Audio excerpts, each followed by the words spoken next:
কবিতাটির নাম আজ কাল পরশুর ভাবনা। লিখেছেন জীবন মুখোপাধ্যায়। অন্যগুলি ওনারই লেখা। অবশেষে ঝাঁপ দেব বলে আমি অন্ধকারের ধারে এসে দাঁড়িয়েছি। আলোর সমুদ্র তীরে গিয়ে শূন্য হাতে বারবার ফিরে আসি। গভীর সমুদ্র ঘেটে দেখেছি, রত্ন পাইনি খুঁজে। লবণাক্ত হয়েছে দুহাত। আমাদের স্বপ্নগুলো ঢেউ হয়ে ভেঙে যায়।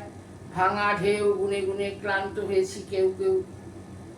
স্বর্গীয় পাখির মতো রমণীয় স্মৃতিগুলো শুধু আসে। পুরানো বন্ধুর সঙ্গে দেখা হলে মনে হয় ভিন্ন লোক। সময়ের তীর ধরে সবকিছুর বদলে যায় রং। সহজে দেখার চোখ, আবেগের উত্তাপের ভাষা। ভালোবাসা স্মৃতি হয়ে থাকে শুধু গম্বুজের মিনারের মতো। অভিজ্ঞতা মেয়েদের স্ফীত হয়। প্রতিটি সহাস্যমুখী আসলে সহাস্য নয়, একথা জানতে পেরে যন্ত্রণায় কেঁপে ওঠে কফিনের সব। অথচ একদিন সবারই নিজেদের মৃতদের সামনে মুখোমুখি বসে অঙ্ক কষতে হবে যোগ বিয়োগে। ঘাম, রক্ত, লবণের সাথে ফুল, পাখি, ভালোবাসা এখন মিলাতে না পেরে নিরুপায় ইচ্ছে হবে ফিরে যেতে পুরানো অতীতে।